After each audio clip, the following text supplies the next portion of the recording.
Baik, di sini kami dari kelompok 5 akan memaparkan materi mengenai pendidikan dan sumber daya manusia di negara-negara sedang berkembang. Di sini, saya Lydia Anggraini akan memaparkan submateri 1 mengenai pendidikan. Apa itu pendidikan? Secara umum, pendidikan adalah suatu proses yang dilakukan untuk mengembangkan potensi diri manusia baik dalam hal keagamaan, karakter, kecerdasan, akhlak, dan keterampilan yang bermanfaat bagi dirinya, masyarakat, bangsa, dan negara, sehingga kualitas diri manusia tersebut dapat menjadi lebih baik. Nah, proses tersebut itu merupakan suatu proses pembelajaran yang berlangsung secara terus-menerus selama manusia tersebut masih hidup.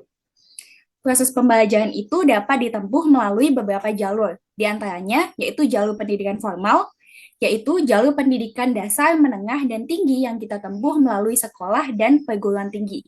Kemudian, jalur pendidikan non-formal, yaitu jalur pendidikan pengganti maupun pelengkap dari jalur pendidikan formal. Contohnya adalah lembaga les dan lembaga pelatihan. Kemudian, jalur pendidikan yang terakhir adalah jalur pendidikan informal yang kita peroleh dari keluarga maupun lingkungan. Contohnya adalah pendidikan karakter dan moral yang kita peroleh dari orang tua, keluarga, maupun lingkar pergaulan.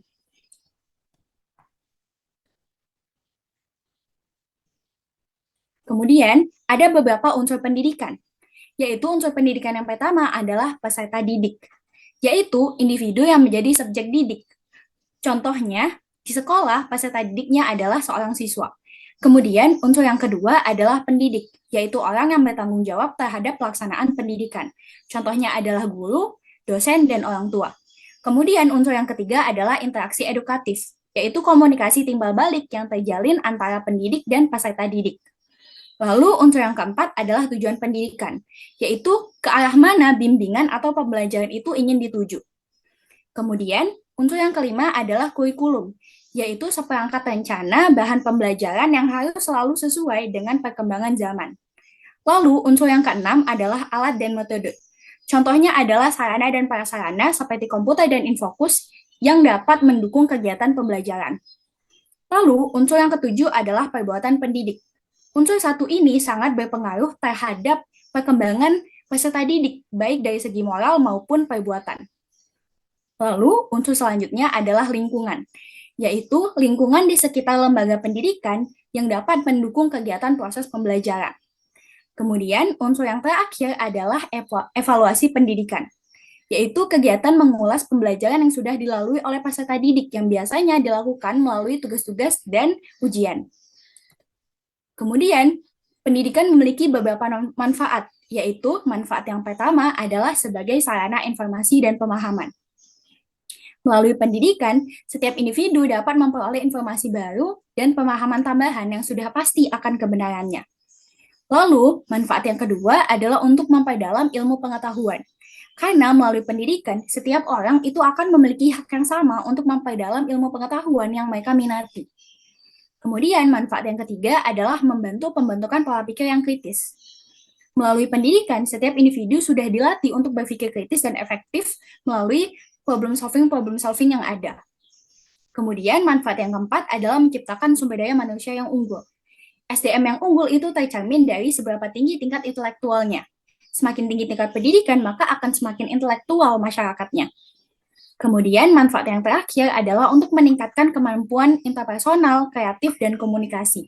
Karena melalui pendidikan, setiap individu sudah dilatih untuk berkolaborasi dan menjalin hubungan yang baik dengan orang lain, serta melakukan inovasi yang kreatif. Materi selanjutnya akan dipaparkan oleh saudari Monica Lestari. Baik, saya Monica Lestari di sini akan membahas submateri 2 yaitu sumber daya manusia. Jadi definisi sumber daya manusia itu dibagi menjadi dua, secara makro dan secara mikro. Dalam artian makro, sumber daya manusia berarti semua manusia sebagai penduduk atau warga negara dalam suatu negara yang sudah memasuki usia angkatan kerja, baik yang sudah maupun yang belum memperoleh pekerjaan. Dan secara mikro, sumber daya manusia berarti bahwa manusia atau orang yang bekerja atau menjadi anggota suatu organisasi yang biasa disebut personil, karyawan, pegawai, pekerja, tenaga kerja, dan lain-lain. Untuk selanjutnya saya serahkan kepada Salma. Oke, yang selanjutnya itu adalah berdasarkan penuturan Hasibuan, terdapat dua jenis pengembangan sumber daya manusia, yaitu pengembangan sumber daya manusia secara formal dan secara informal, yang mana tadi telah dibahas mengenai jalur pendidikan secara formal dan informal. Dan saya akan membahas mengenai SDM-nya secara formal dan informal. SDM secara formal yaitu SDM yang ditugaskan oleh lembaga untuk mengikuti pendidikan atau latihan, baik yang dilaksanakan oleh lembaga tersebut maupun lembaga diklat. Pengembangan secara formal dilakukan karena tuntutan tugas saat ini maupun masa yang akan datang. Dengan demikian, jenis pengembangan ini dapat memenuhi kebutuhan kompetensi sumber daya manusia yang bersifat empirical needs dan predictive needs bagi eksistensi dan keberlanjutan lembaga. Yang kedua yaitu sumber daya manusia secara informal, yang mana sumber daya alam ini kualitas sumber daya manusia secara individual berdasarkan kesadaran dan keinginan sendiri untuk meningkatkan kualitas diri sehubungan dengan tugasnya. Banyak cara yang dapat dilakukan sumber daya manusia untuk meningkatkan kemampuannya. Namun jenis pengembangan ini memerlukan motivasi yang kuat dan kemampuan mengakses sumber-sumber informasi sebagai sumber belajar. Oke, selanjutnya yaitu terdapat 5 hal penting dalam pengembangan sumber daya manusia bidang pendidikan. Yang pertama itu ada profesionalitas. Profesionalitas ini merupakan tingkat kualitas atau kemampuan yang dimiliki sumber daya manusia dalam melaksanakan profesinya. Namun profesionalitas ini berbeda dengan profesionalisme yang mana merupakan suatu penyikapan terhadap profesi dan profesionalitas yang dimiliki. Nah, SDM yang memiliki profesional ini adalah mereka yang memiliki keahlian dan keterampilan melalui proses pendidikan dan latihan. Yang kedua yaitu daya kompetitif. Daya kompetitif ini adalah mereka yang memiliki kemampuan ikut serta dalam persaingan. Apabila kita memandang bahwa melaksanakan tugas adalah suatu persaingan, maka sumber daya manusia yang memiliki daya kompetitif ini adalah mereka yang dapat berpikir kreatif dan produktif. Sumber daya manusia yang berpikir kreatif ini pastinya dapat bersaing dan dapat memunculkan kreasi-kreasi baru, yang artinya sumber daya manusia ini memiliki kecerdasan intelektual agar dapat memiliki banyak alternatif dalam memilih dan menentukan strategi yang tepat. Yang ketiga yaitu kompetensi fungsional. Kompetensi fungsional ini adalah mereka yang memiliki kemampuan dalam mendayagunakan potensi diri yang dikembangkan dalam melaksanakan tugas ataupun profesinya. Untuk itu, pengembangan sumber daya manusia dalam bidang pendidikan dengan memberikan motivasi merupakan salah satu strategi yang dapat dipilih. Yang keempat yaitu keunggulan partisipatif. SDM yang unggul adalah sumber daya manusia yang berkualitas yang memiliki kemampuan lebih dibandingkan dengan yang lainnya.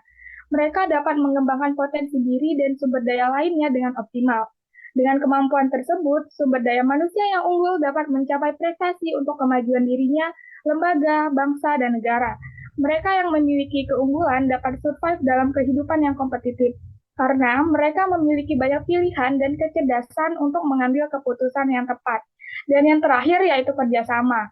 Nah, sumber daya manusia yang memiliki kemampuan kerjasama harus diimbangi dengan kemampuan untuk mengembangkan jaringan-jaringan kerjasama mereka. Dengan adanya jaringan kerjasama, dapat tercapainya efektivitas dan efisiensi kerja. Dengan dimilikinya kemampuan terhadap 5 hal tersebut merupakan modal utama bagi sumber daya manusia dalam menghadapi masyarakat ilmu yang dinamis. Materi selanjutnya akan dikembalikan kepada Monica. Baik, selanjutnya di sini ada manfaat sumber daya manusia. Yang pertama itu adalah tenaga kerja produktif. Jadi, komponen utama yang berpengaruh terhadap pembangunan ekonomi itu adalah sumber daya manusia yang terdidik, terlatih, dan produktif. Jadi, dengan sumber daya manusia dengan kriteria terdidik, terlatih, dan produktif tadi, itu bisa memberikan kontribusi dengan meningkatkan produktivitas dan inovasi. Lalu yang kedua, peningkatan produktivitas dan kualitas tenaga kerja. Jadi, sumber daya manusia yang terdidik dan terlatih itu cenderung lebih produktif karena bisa menghasilkan lebih banyak sumber daya dan meningkatkan output sektor ekonomi. Dan dalam hal kualitas tenaga kerja, investasi dalam pendidikan itu membantu untuk meningkatkan kualitas tenaga kerja. Hal ini dapat menciptakan kesempatan kerja yang lebih baik dan meningkatkan pendapatan individu yang akhirnya bisa mengurangi peningkatan dalam tingkat hidup, yaitu mengurangi pengangguran dan kemiskinan. Lalu manfaat yang ketiga itu adalah meningkatkan daya saing global. Jadi, Sumber daya manusia yang berkualitas tinggi itu dapat membuat suatu negara menjadi lebih kompetitif di pasar global, seperti berperan dalam menjalankan bisnis internasional, berpartisipasi dalam rantai pasokan global, dan menghadapi persaingan global. Yang keempat itu adalah peningkatan pendidikan dan kesejahteraan. Jadi, investasi sumber daya manusia dapat menciptakan akses yang lebih luas ke pendidikan dan layanan kesehatan, sehingga dapat meningkatkan tingkat pendidikan dan kesejahteraan kepada masyarakat. Lalu, manfaat yang terakhir itu adalah meningkatkan kualitas hidup dan mendorong pertumbuhan ekonomi berkelanjutan. Jadi, pembangunan ekonomi yang didorong oleh sumber daya manusia yang berkualitas itu dapat memberikan manfaat langsung kepada masyarakat, seperti akses yang baik terhadap pelayanan kesehatan, pendidikan, dan infrastruktur. Lalu dalam hal ekonomi berkelanjutan, sumber daya manusia yang terdidik dapat berperan dalam mengajak serta masyarakat mengenai pertumbuhan ekonomi dengan lebih memperhatikan isu lingkungan, sosial, dan etika. Untuk selanjutnya akan dijelaskan oleh Andri. Oke, baik. Selanjutnya saya akan menjelaskan hubungan pendidikan dan sumber daya manusia. Pendidikan memegang peranan yang sangat penting dalam meningkatkan sumber daya yang andal, sehingga sudah sepatutnya jika lapangan kerja itu membutuhkan sumber daya manusia yang benar-benar berkompeten untuk bersinergi bersama. Pendidikan adalah serangkaian proses belajar yang harus dilalui oleh setiap orang untuk mencapai kehidupan yang lebih baik. Hasilnya nanti dicapai adalah terciptanya sumber daya manusia yang berkompeten dan sesuai dengan tuntunan pembangunan. Oke, sumber daya manusia dalam pendidikan. SDM menjadi faktor dominan dalam suatu institusi, tidak terkecuali pada bidang pendidikan. Pendidikan memerlukan SDM yang berkualitas untuk melaksanakan perannya dalam melayani kebutuhan pendidikan masyarakat. Untuk itu, sangat penting upaya pengembangan SDM ini untuk terwujudnya SDM di bidang pendidikan yang berkualitas. SDM yang berkualitas sangat dibutuhkan dan diperoleh melalui proses, sehingga dibutuhkan suatu program pendidikan dan pelatihan untuk mempersiapkan SDM ini yang sesuai dengan transformasi sosial. Menurut Pilar pada tahun 1998, terdapat 3 tuntunan terhadap SDM di bidang pendidikan dalam era globalisasi. Yang pertama ada SDM yang unggul, yang kedua ada SDM yang terus belajar, dan yang ketiga ada SDM yang memiliki nilai-nilai indigenous. Terpenuhnya ketiga tuntutan ini dapat dicapai melalui pengembangan SDM. Selanjutnya akan dijelaskan oleh Adelia Lestari. Baik, kita masuk ke materi berikutnya, yaitu pendidikan di negara berkembang.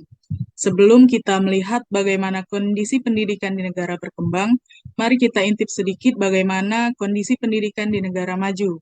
Di negara maju itu, pendidikan merupakan faktor utama untuk membentuk karakter sumber daya manusia yang berkualitas, di mana ini menjadi modal mereka untuk membangun negara.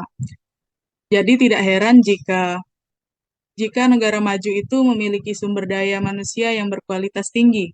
Lantas bagaimana pendidikan di negara berkembang? Jadi di negara berkembang itu hampir semua negaranya menghadapi masalah serupa, yaitu masalah tentang kualitas dan kuantitas sumber daya manusia yang diakibatkan oleh rendahnya mutu pendidikan. Mengapa dapat terjadi? Hal ini dapat terjadi karena tidak terkonsepnya visi dan misi dengan baik terhadap pendidikan di negara berkembang, sehingga menyebabkan ketertinggalan pendidikan. Hal ini lebih dipertajam oleh adanya data tingkat melek huruf yang rendah, pemerataan pendidikan yang rendah, serta standar proses pendidikan yang relatif kurang memenuhi syarat. Teman-teman tahu nggak kalau UNESCO itu menemukan data bahwa terdapat sekitar 20% pemuda di negara berkembang itu tidak lulus tingkat pendidikan SD. Hal ini menyebabkan mereka tidak memiliki keterampilan untuk menghadapi dunia kerja di masa depan. Tidak sampai di sini, UNESCO juga menemukan data bahwa terdapat 250 juta anak usia SD yang berkisar di antara usia 6-12 tahun itu belum bisa membaca dan menulis. Kita sebagai masyarakat Indonesia turut prihatin melihat kondisi ini, mengingat Indonesia merupakan salah satu negara berkembang. Lanjut, yang berikut adalah faktor mengapa pendidikan di negara berkembang itu rendah. Yang pertama adalah rendahnya kualitas dan kuantitas tenaga pengajar. Pernyataan yang kami buat di sini tidak untuk merendahkan tenaga pengajar yang berada di negara berkembang. Namun kadangkala memang di negara berkembang itu tingkat tenaga pengajar kurang memadai, baik dari segi kualitas maupun kuantitas. Yang kedua, rendahnya kualitas dan kuantitas fasilitas pendidikan, seperti bangunan sekolah, perpustakaan, buku-buku pelajaran, dan hal lain yang mendukung pendidikan. Yang ketiga, budaya atau cara berpikir masyarakat yang masih terpaku. Jadi di negara berkembang itu banyak masyarakat yang masih memiliki sifat kedaerahan, sehingga pikiran mereka itu masih sedikit tertinggal. Jadi sangat berbeda dengan masyarakat di negara maju yang sangat mementingkan pendidikan. Baik, untuk pemaparan materi berikutnya akan dijelaskan oleh Karina Melianawati. Baiklah, di sini saya akan menjelaskan tentang tantangan-tantangan yang dihadapi negara-negara sedang berkembang dalam hal pendidikan tentunya. Yaitu yang pertama ada keterbatasan infrastruktur. Nah, di negara-negara berkembang itu infrastruktur pendidikannya masih kurang memadai, seperti bangunan sekolahnya, bangunan kelasnya, dan fasilitas-fasilitas pendukung lainnya. Nah, yang kedua itu ada kurikulum dan relevansi. Nah, jika kurikulum itu tidak sesuai dengan kebutuhan pasar kerja, itu dapat menyebabkan lulusan pengangguran. Nah, jadi pengangguran-pengangguran yang ada di negara-negara sedang berkembang itu semakin banyak. Selanjutnya itu ada faktor sosial dan konflik. Nah, di negara-negara sedang berkembang itu faktor-faktor sosial bisa menghambat kualitas pendidikan. Contohnya seperti ketegangan etnis dan kericuhan agama. Yang keempat itu ada pendidikan teknologi. Nah, pendidikan teknologi di sini itu maksudnya adalah akses ke teknologi. Nah, seperti yang kita ketahui di daerah-daerah pedesaan itu yang terpencil itu infrastruktur teknologinya masih belum berkembang dengan baik. Nah, sehingga akses ke teknologi seperti internet atau komputer itu masih terbatas untuk pelajar. Yang kelima ada keterbatasan keuangan. Nah, seperti penjelasan saya tadi pada poin pertama, yaitu tentang keterbatasan infrastruktur, itu berkaitan dengan keterbatasan keuangan. Nah, sumber daya keuangan yang terbatas itu menjadi kendala dalam pengembangan sistem pendidikan yang berkualitas. Nah, maka dari itulah perlunya adanya investasi yang lebih besar untuk pendidikan yang ada di sana. Yang terakhir ada kekurangan guru yang berkualitas. Itu masalah kekurangan guru yang berkualitas itu adalah isu yang sering kali dibicarakan. Nah, terkadang kekurangan guru yang berkualitas itu disebabkan oleh beberapa faktor, yaitu yang pertama seperti pelatihan yang tidak memadai dan insentif finansial yang rendah. Selanjutnya itu ada peran pendidikan di negara sedang berkembang, yaitu yang pertama ada meningkat sumber daya manusia. Nah, pendidikan ini kan adalah faktor utama untuk meningkatkan sumber daya manusia. Nah, tentunya dalam hal pengembangan keterampilan mereka, pengetahuan mereka dengan tujuan berkontribusi untuk pertumbuhan ekonomi di negara sedang berkembang. Nah, dengan itulah negara mencapai pertumbuhan ekonomi yang berkelanjutan. Yang kedua ada reduksi kemiskinan. Pendidikan memiliki potensi untuk mengurangi tingkat kemiskinan. Nah, dengan memberikan pendidikan berkualitas kepada masyarakat, individu itu memiliki lebih banyak kesempatan untuk mendapatkan pekerjaan yang lebih baik guna menghindari jebakan kemiskinan. Itu yang terakhir ada inovasi dan pembangunan ekonomi. Nah, pendidikan itu menciptakan dasar untuk inovasi dan perkembangan ekonomi. Nah, individu yang terdidik itu cenderung menciptakan dan mengadopsi teknologi yang baru guna untuk mendukung pertumbuhan ekonomi. Baiklah, materi selanjutnya akan dijelaskan oleh Teresia Manalu. Baiklah, yang selanjutnya itu bagaimana tingkat akses pendidikan dasar di negara berkembang dan apa saja faktor-faktor yang mempengaruhinya. Perbandingan kualitas pendidikan di negara berkembang dengan negara maju bisa sangat bervariasi, dan ada berbagai faktor yang mempengaruhinya. Di antaranya, yaitu yang pertama, akses ke pendidikan dasar. Di banyak negara maju, hampir semua anak memiliki akses ke pendidikan dasar yang berkualitas. Sedangkan di negara berkembang, ada negara-negara yang telah mencapai pencapaian serupa. Tetapi, masih ada banyak yang menghadapi masalah akses terbatas dan kualitas yang bervariasi. Yang kedua, kurikulum dan materi pelajaran. Di negara maju, cenderung memiliki kurikulum yang lebih berkualitas dan beragam, dengan fokus pada pembelajaran yang lebih interaktif, sains, teknologi, teknik, dan matematika. Sedangkan di negara berkembang, kurikulum seringkali lebih terbatas dan kurang terkini. Yang ketiga, tenaga pendidik. Di negara maju, cenderung memiliki guru yang lebih terlatih dan berkualitas. Sedangkan di negara berkembang, masalah kualifikasi guru, jumlah guru yang kurang, dan masalah kualitas pengajaran masih menjadi tantangan. Yang terakhir, infrastruktur pendidikan. Di negara maju, biasanya memiliki fasilitas pendidikan yang lebih modern dan lengkap. Sedangkan di negara berkembang, terdapat kekurangan fasilitas, buku teks, peralatan laboratorium, dan akses internet yang memadai. Materi selanjutnya akan dijelaskan oleh Nadia Siombing.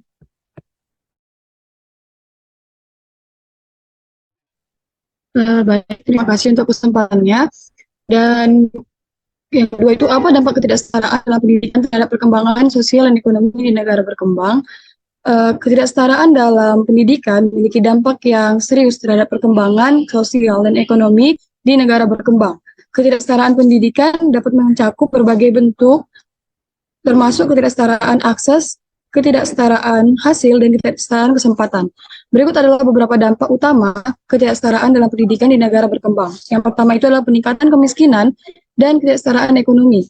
Ketidaksetaraan dalam pendidikan dapat mengakibatkan ketidaksetaraan ekonomi. Orang-orang yang kurang terdidik biasanya memiliki lebih sedikit peluang untuk mendapatkan pekerjaan dengan gaji yang layak, yang pada gilirannya dapat mengakibatkan peningkatan kemiskinan. Dan yang kedua itu adalah kelebihan populasi yang tidak terdidik. Ketidaksetaraan dalam pendidikan dapat menghasilkan sejumlah besar populasi yang tidak terdidik atau berpendidikan rendah, yang pada akhirnya akan menghambat perkembangan ekonomi negara.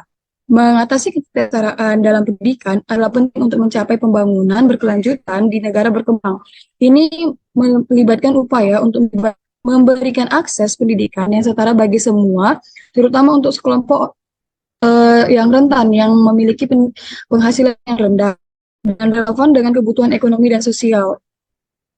Dengan mengurangi ketidaksetaraan dalam pendidikan, negara berkembang dapat mencapai perkembangan sosial dan ekonomi yang lebih adil dan berkelanjutan. Dan yang ketiga itu adalah peningkatan ketidaksetaraan gender.